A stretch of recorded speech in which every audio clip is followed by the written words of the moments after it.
Be connected! What's up, everybody? It's Trevon James, and it's time for some of that good old intangible coin talk. You know, those coins you can't touch or smell. If you didn't know, now I'm giving away 0.1 Bitcoin every single day, again, even after what we're going to talk about today. So let's do that now. All right, so I'm here at my most recent video. I'm going to scroll down, open up some comments. All right, so scroll down to an interesting comment here. If you want to earn the 0.1, you got to ask an interesting question. What happens to Vitalik Buterin and Charlie Lee? They says BitConnect is a huge scam and Ponzi. Okay, so basically my opinion on this whole Charlie Lee and Vitalik thing, I think they're mad. I think they're just mad, man. At the Blockchain Expo that I just left this past week, the Blockchain Expo was very small, surrounded by IoT, AI, but there was this small area for blockchain.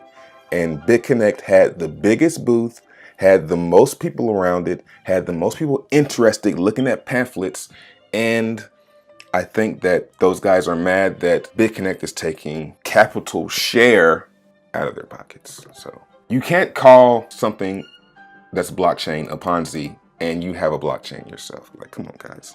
They're just mad, man. That's the truth, man. They're mad, all right? So here's your 0.1. There you go. What's your name? Fahad Kozahar. I think that's how you say it. It sounded pretty ethnic when I said that. Huh? All right, so on the markets. So Bitcoin, let's hit refresh on this. Bitcoin is at $11,778. I'm kind of pissed. Ethereum's at 480. Bitcoin Cash is up. Everything's up. Ripple is 25 cents. That means sell it. Whenever Ripple's at 25 cents, you should sell some because it always goes down. But it might not. I'm just saying, usually when it's at 25 cents, it's kind of a... Dash is at $783. I'm buying Dash. Litecoin's over 100. If it stays over 100, you might want to buy. So it's looking like Litecoin, if it breaks out above this high, which is basically like over $100, feel free to jump in and ride that wave, guys. Bitcoin Gold, I'm hearing this is a sleeper. I haven't bought any yet. IOTA, I wanted some IOTA when it was like 50 cents, but IOTA, it's not on Bittrex. It has to be on Bittrex for me to buy it. Cardano, I'm hearing that's a sleeper. Monero, always a great buy. Ethereum Classic, the aborted fetus of Ethereum that has come back to revenge its mother. I'm not touching it. Neem, I'm buying Neem. Neo, definitely buying a shit ton of Neo. EOS, I'll miss that boat. I'll miss that boat. BitConnect, $334, currently at an all-time high. Just crossed 1 billion. Let me stop shilling. OMG, goodbye. Lisk, I'm buying. Everything's good. Top 50. If you buy anything in the top 50 and just leave it alone, you'll be very happy in the year. All right, so let me look at the chart. We'll look at the chart for a second. Bitcoin's at all-time high. Nothing new. It's going to break 12,000.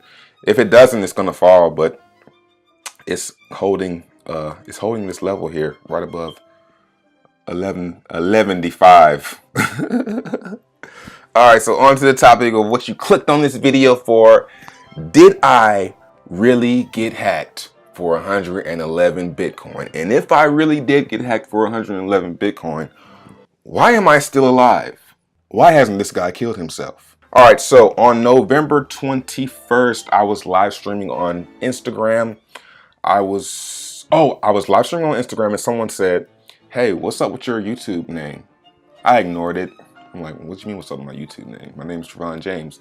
Then another person said, "Hey, your YouTube name says some squiggly letters." So I went and checked it out and it said blah, blah, blah, blah, blah, blah, blah, some random letters, right? So I'm like, somebody has my YouTube.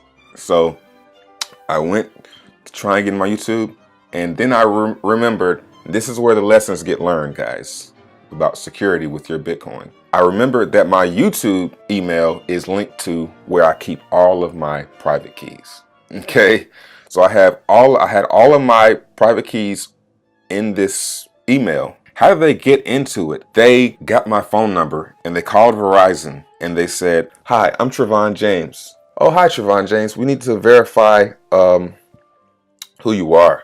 We need to verify who you are. So can you give me your birth date?" "Oh, sure. Yeah, I'm Trevon James, so of course I know his birthday. I mean, my birthday."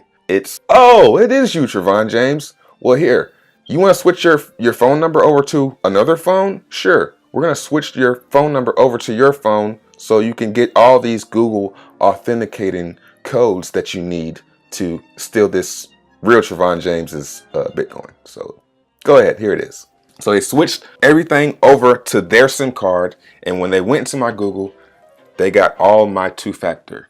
So they said, "I forgot my code." "Okay." Bing! And it came to their phone to reset the codes and all that. So do not have your phone, your real phone number linked to anything crypto. Very good advice. Also, do not store your keys on the internet. I know it's hard to not do because the keys are like long letters like this, and who wants to type that stuff out one by one? But it's really better if you do so. All right. So I logged into my Exodus, saw it was still there, and if we scroll, it might not show up because I hadn't resynced it. No, it won't show, but because the blockchain wasn't synced. So I seen my Bitcoin still here. So I'm thinking my Bitcoin's still here. So I start sending all my my Bitcoin to Coinbase, 10 at a time, 10, 10, 10. Because I don't want to send too big of a transaction and they get stuck and then I have to wait. And the transactions weren't going through. You know, they weren't showing up on Coinbase as pending like normally. So I'm, you know. So then I come back, I close the wallet out. No, I come back and I hit refresh to refresh the blockchain. And then it says like 300 Bitcoin. Now this is live on Instagram. I do have the video. If you search the internet, somebody probably has it uploaded somewhere. But it said like 300 Bitcoin here. So then I'm like, oh man, let's try and send this out. You know, let's try and send this out. So it wouldn't send. So then I closed the wallet out. I think I contacted Exodus and they said close the wallet down, restore it, and I restored it and it said 0 here, and it was gone. It was gone. So as soon as I saw this right here, I was like, it's gone, man. You know, I had to immediately accept it. You know, now thankfully, it's probably great that I was live. If I wasn't live, I wouldn't have had to keep my composure because I had probably about, at the time when it's going on, you know, my viewers are going up because Trey's hacked. So I had about 200 viewers. So I had to keep my composure. I knew once I saw this, it's gone. So what I did is I actually had a bounty on Twitter. If you could find the person, I guess I should delete this, but if you could find the person who took my Bitcoin and convince them or simply take them back, I will reward 20 BTC. So if the person could get that person to return the Bitcoin, I would give the person 20 Bitcoin. And I said, here's a transaction ID of the hack, 20 BTC reward for the return. And I actually raised it to 50, but reading some of the comments, one guy said, notice the transactions get split into smaller transactions and then funneled back into a larger account. These boys are good. So I don't know how to, like, we can click on it and look, but I don't know how to, you know, dig around. But the transaction ID is on my Twitter. You scroll to my Twitter, go back to November 26th. You can get the transaction ID if I don't put it in the link below because I may forget. But basically, I'm hearing that these guys have stolen thousands of Bitcoin from people, and there's a wallet that those 111 Bitcoin, it gets split up into, and they fall into this huge wallet of Bitcoin. Wow, it's worth $1.3 million today. People think, now when I was at the BitConnect events, the most asked question to me, now I got so many questions, so much love, and guys, this BitConnect event was like family. It was like a family reunion. So much community. So many people telling me they quit their jobs. So many people were just happy with how much they're earning, you know, with BitConnect. It was very great. But the most asked question I got was, Trey. They like would pull me to the side, Trey, did you really lose all that Bitcoin? People cannot. I said, why does everybody keep asking me that? And then one guy said, because it's unbelievable. It's unbelievable that someone can lose $1 million worth of Bitcoin and be so chill about it. I said, I'm chill about it because, for one, I have to let it go. I had to let it go.